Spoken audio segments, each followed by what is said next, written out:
assim, ó, Zorobabel, Josué. Aí nós temos uma pausa entre o livro de Esther, os capítulos 6 e 7 do livro de Esdras, quando a obra foi paralisada. Então nós temos que incluir Esther. Esther, sim, irmãos. Para muitos não faz sentido. Para mim faz todo sentido o livro de Esther compor esse cânon da restauração, ou dos livros da restauração. O papel dela foi muito importante. Talvez muitos coloquem o livro de Esther dentro de um parêntese apenas. Não coloque dentro de um parêntese, coloque ele dentro de um processo que Deus trabalhou, usou esta mulher. Porque no tempo de Esther, os judeus seriam exterminados. E porque Deus usou essa mulher, como também nesse paralelo, ele usou 2 profetas, Ageu, que era mais velho, e Zacarias, que era mais jovem. Esses 2 profetas, Deus usou, para poder encorajar o povo a retornarem à edificação. Quando você estuda o livro de Esdras, você vai ver que eles começam essa reedificação da casa de Deus pelo altar, que é uma figura da cruz. Esse assunto ele foi abordado aqui pelos irmãos. E depois que a obra estava para ser concluída, houve uma resistência. Você vai ler os capítulos 4 e 5 do livro de Esdras, você vai ver que a síntese desta resistência era maledicência, fofoca, difamação.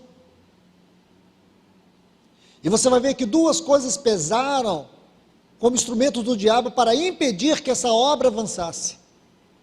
É justamente o que eu acabei de dizer: difamação, fofoca. E por último, no capítulo 9, carnalidade. Essas coisas sempre andaram juntas. Eu tomo a liberdade de colocar isso aqui para vocês. São como as 2 mãos de Satanás para destruir a obra de Deus. De um lado, ele tem a sua mão, a fofoca. Do outro lado, ele tem a carnalidade. Pecados escondidos, não confessados, não tratados na luz do Senhor. É isso que Satanás usa para poder destruir, impedir os avanços de Deus na edificação da sua casa. Por isso nós devemos ser radicais. Vou colocar isso com ênfase para vocês. Precisamos ser radicais nesse assunto de maledicência, fofoca no meio do povo de Deus. E eu quero só fazer um pequeno parênteses aqui, porque eu não posso perder essa oportunidade, porque esse assunto é sério. Embora não é o meu encargo, mas vou colocar com muito cuidado. Irmãos, existem vários pontos sobre fofoca. E a gente acha que o fofoqueiro é aquele que fala mal, aquele que difama, aquele que denigre. A gente só leva para esse extremo. Claro que é, mas existe o fofoqueiro, entre aspas, parece que ele é bem intencionado. Ele diz: eu falo isso, irmãos, é por zelo, mas está denigrindo, está maldizendo, está destruindo. Não, mas eu falo isso, é para proteger. Muitas vezes ele parece ser misericordioso, ele não tem misericórdia. A definição de fofoqueiro é que ele é um sujeito que ele tem língua de sapo, ou boca de sapo, ele tem língua de serpente e tem um estômago de urubu. Essa é uma boa definição para pessoas fofoqueiras. Mas existe o outro fofoqueiro que é o passivo, é aquele que ouve. É aquele que ouve. E meu irmão, minha irmã, se um dia alguém bater na sua porta ou sentar na sua mesa, diante da sua família, para falar mal dos irmãos, você com toda educação, levante da mesa, abra a porta, coloque o dedo para fora e diga para ele: se retire da minha casa, não toque nos meus irmãos, não toque na igreja do Senhor, não toque na esposa de Cristo, não toque na noiva de Cristo, não toque na edificação da casa de Deus. Porque o fofoqueiro, ele só mostra o que está errado, ele não mostra o caminho da restauração, da comunhão, do amor. Entende? A melhor maneira de você falar do irmão é diante de Deus para ele. E não existe forma mais profunda de amor do que você interceder pela pessoa. Essa é a maior declaração de amor, é orar por alguém, é interceder pelo outro. Vamos fechar o parênteses. E o outro ponto que você vai encontrar no livro de Esdras é a carnalidade, é a mistura. Essa mistura, essa união do cristão com o ímpio, é a aceitação do mundanismo no meio do povo de Deus, é aceitar a degradação moral como algo natural no meio do povo de Deus. De forma alguma, irmãos, o mundo não é parâmetro para nós, o mundo não é um modelo a ser seguido. O nosso padrão é celestial, o nosso padrão é Cristo. A igreja, ela é edificada sobre a rocha que é Cristo. Não é porque está dando certo. Nosso evangelho não é um evangelho pragmático. Não é porque dá certo lá no mundo, vai dar certo na edificação da casa de Deus. Então nós vamos vendo isso no livro de Esdras. Mas aqui o ponto que eu quero ressaltar, e preciso seguir, que depois desses dois profetas, aí nós temos Esdras, esse personagem tão importante, cujo livro leva o seu nome. Esse homem que é caracterizado pelo zelo, pelo amor, pela devoção, pelo cuidado, pela persistência.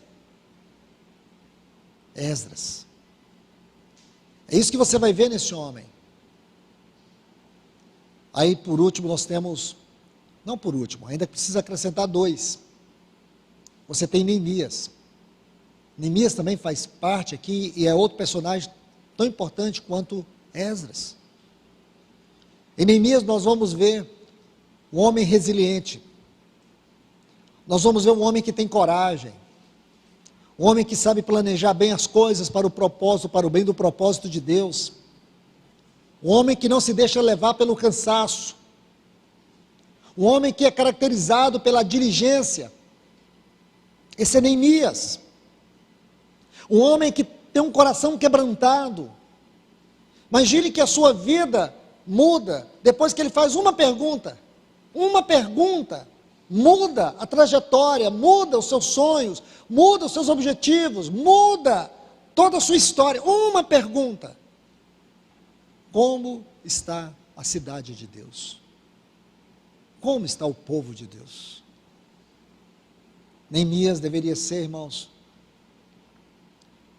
um modelo de meditação para nós, como uma igreja que nesse tempo deveria ter a mesma preocupação. Como está o testemunho de Deus hoje? O que pesa no seu coração? O que te inquieta? Imagine que estava tudo bem até Anani fazer-lhe uma visita. Ele estava vivendo de forma tão confortável no palácio. Ele era um homem que tinha uma posição que, com absoluta certeza, muitos desejariam ter aquela posição que Neemias tinha. Ele estava vivendo sua história, seu mundo. Ele estava vivendo cheio de privilégios. Ele tinha uma posição invejável. Mas uma pergunta destruiu todo esse castelo de sonhos que ele tinha. Quando ele ouviu aquela resposta de Anani, que a cidade estava em ruínas, seus muros destruídos, o povo totalmente desencorajado, embora o templo estivesse levantado, o povo estava ali desencorajado. E eu volto a dizer, irmãos, a situação é de opróbrio. Neemias, na sua função, ele jamais poderia chegar diante do rei com seu semblante entristecido. Ele não demonstrava tristeza, ele não poderia demonstrar. Ele não poderia demonstrar nenhuma forma de abatimento, porque ele servia diante do rei. O serviço diante do rei era um serviço litúrgico. Aqueles que serviam diante do rei precisariam ter uma cordialidade. Eles precisariam ter um sorriso no olhar. Eles olhavam para o rei, ou diante do rei, com muita reverência. E o rei conhecia o seu copeiro, porque ele era aquele homem da mais absoluta confiança. O rei não bebia nada. Ele respondia pela vida do rei, por tudo que o rei bebia. Ele cuidava de tudo que o rei bebia. O rei tinha sua vida na mão daquele homem. Escute isso. O homem mais poderoso do mundo daquela época era o imperador da Pérsia.